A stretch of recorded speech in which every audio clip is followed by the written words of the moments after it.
Welcome to the Escaping the Leadership Riptide app. We've put this together to refresh your thinking, spark your ideas, and remind you about the commitments you made to yourself during the course.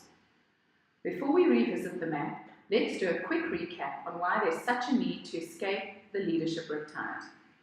Probably the question we get asked the most about the title is, what does a riptide have to do with leadership? If any of you have ever been caught in a riptide, you'll know that you swim and swim and swim, expending a lot of energy and effort, but when you look up, you're still no closer to the shore. When thinking about leadership, this mental picture resonated. There's so much emphasis on so many different initiatives, ranging from incentives to performance management to talent development, and even measuring engagement itself. But guess what? When we look up, we are no closer to the shore. In this case, the shore being an inspired, motivated, productive workforce, our people at their best. You might think, but why is engagement that important? Many of the problems that puzzle executives, plague boardrooms, like low productivity, cost overruns, and others, are merely symptoms of the underlying root cause, low engagement. It's like an iceberg. What we see are the symptoms, but under the water lies the real threat that we as leaders need to address. So, to escape a riptide, you need to swim differently. For us as leaders, it means we have to lead differently. Differently how? Empirical research conducted over the past 10 years in a number of fields, including economics, neuroscience, and psychology, is clear. There is an undisputed discrepancy between what science shows are best practices to create an inspired, motivated, productive workforce and current business practice.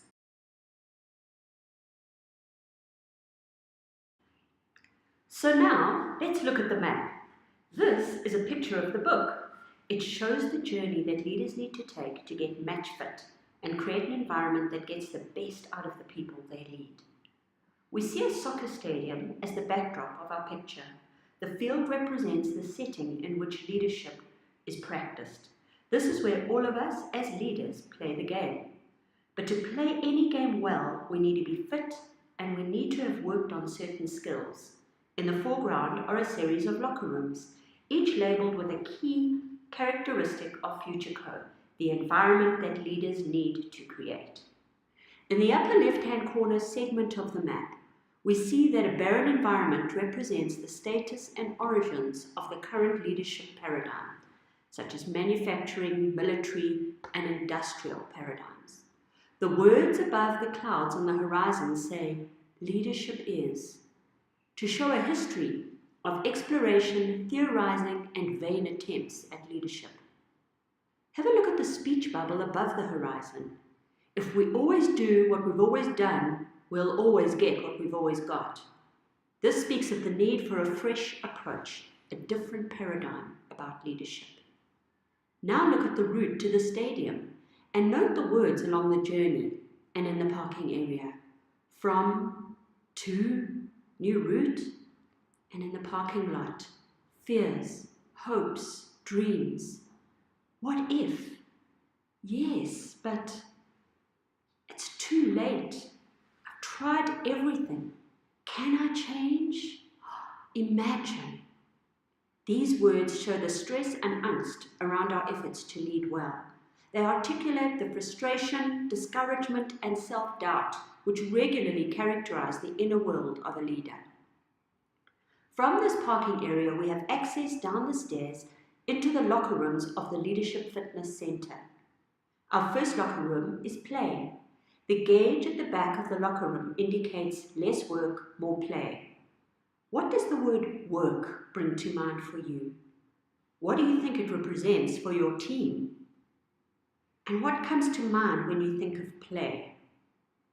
The notion of play implies fun and laughter, but also spontaneity and creativity.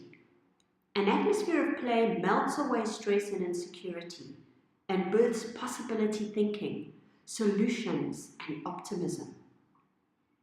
We now move on to the second locker room. It is called trust. What does trust in the workplace mean to you? The gauge at the back of the locker room indicates a move from less compliance to more trust.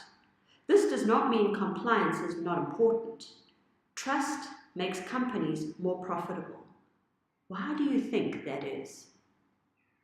The real kicker when it comes to trust is that we must stop believing the myth that it's up to those we lead to earn and build trust. Leaders go first. We now move on to the third locker room, love. The gauge in this locker room indicates that there should be less focus exclusively on money as a motivator and more focus on love or passion and purpose as a motivator. The icon for this room is a heart, representing how our work should get our hearts and juices going. Work should be far more than simply earning a living. Do you see the letters M, A, and P? These letters remind us of Daniel Pink's 3 conditions for intrinsic motivation: mastery, autonomy, and purpose. These 3 epitomize what is needed for work passion to flourish. Let's move on to the fourth locker room, strengths. Which has historically received greater emphasis in your work environment, weaknesses or strengths? How has this played out and how has it made you feel? The gauge in this locker room hints at the need for less focus on weaknesses and more on strengths. What benefits do you think this could hold? We now come to the fifth locker room called progress. In this locker room, the Riptide gauge encourages us to focus less on numbers and more on progress. Often, what really counts can't be counted. In fact, as Martin Seligman famously said, it is the things we can't put a number to that have the greatest impact on our happiness. Research shows that progress is our biggest motivator. Small wins contribute to a sense of progress and ignite engagement and creativity at work. And finally, we visit the sixth locker room, time. The gauge at the back of this locker room indicates a move from theory towards practice. Leadership competence requires practice, and practice takes time. The Riptide gauge for this locker room suggests that we need less focus on theory and more on practice.